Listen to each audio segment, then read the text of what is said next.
Good day. Today is October 11th, 2024, and it is also the 1 year anniversary of the day that I found out that the tumor I had removed the day before, on October 10th of last year, turned out to be cancerous. Now, mind you, it was not a doctor who told me this. I had actually overheard one nurse tell another nurse as part of a pass down.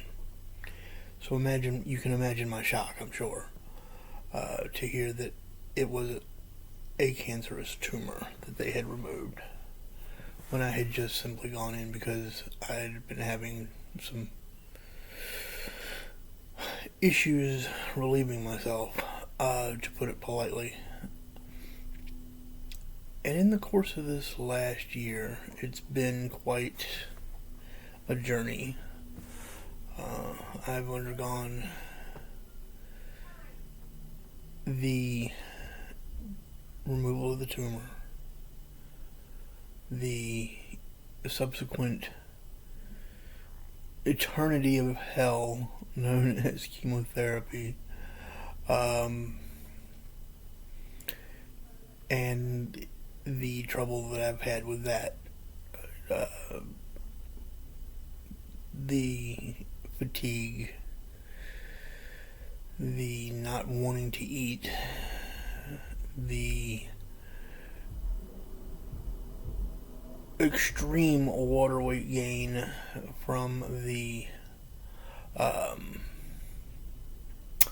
steroid that they used alongside the chemotherapy itself, which the water weight gain is something I'm still very much dealing with, the edema in my legs, and I am constantly having a battle with that. I'm now seeing a cardiologist, because they wanted to make sure that the edema in my legs wasn't from heart failure. I've had an EEG, an echocardiogram, and it was not that. I'm not in heart failure, so I am blessed to at least not have to deal with that.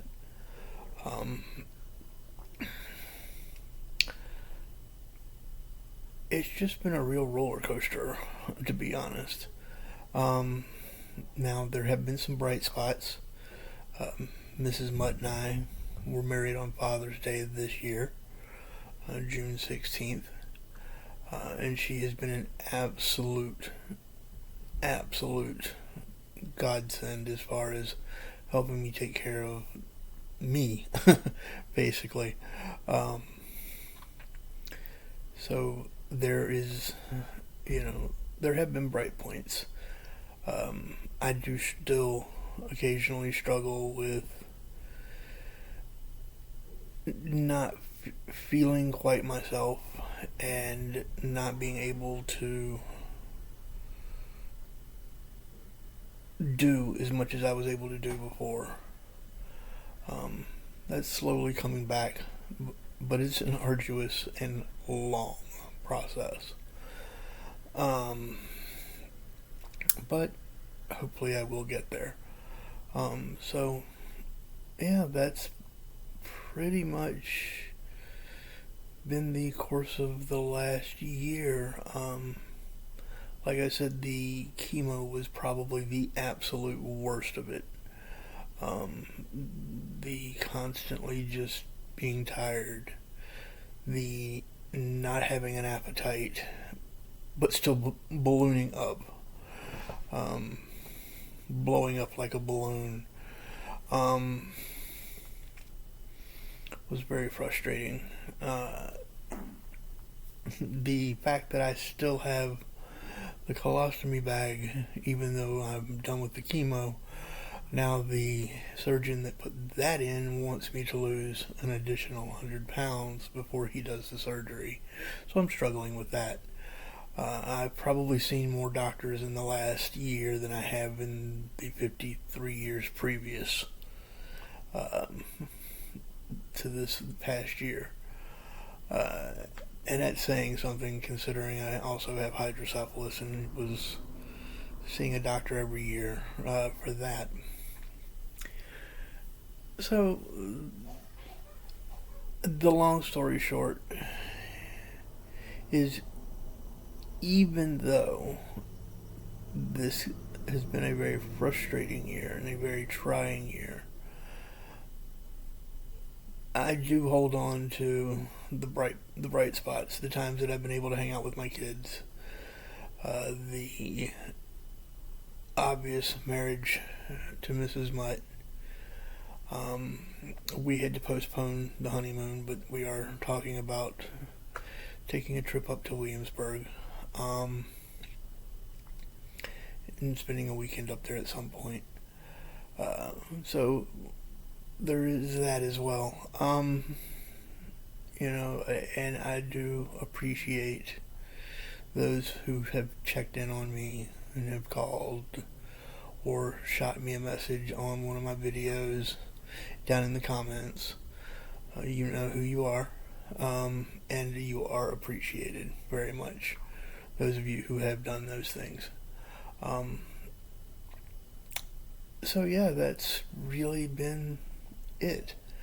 I would highly recommend,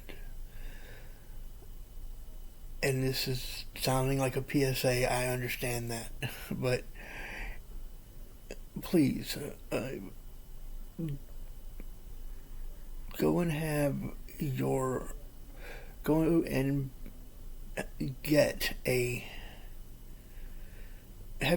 checked, I guess is what I'm trying to say.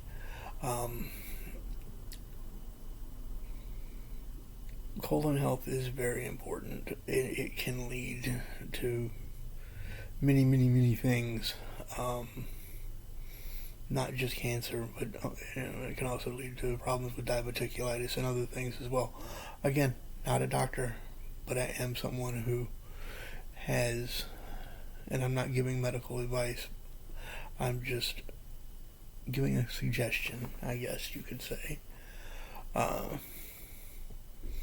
After all, we all know that YouTube would say I was giving medical advice if I didn't put that in there. But anyway, again, I want to thank each and every one of you who has shown support, given encouragement, and just generally been there when I've been ready to give up and quit. From me, I want to give you a very heartfelt thank you.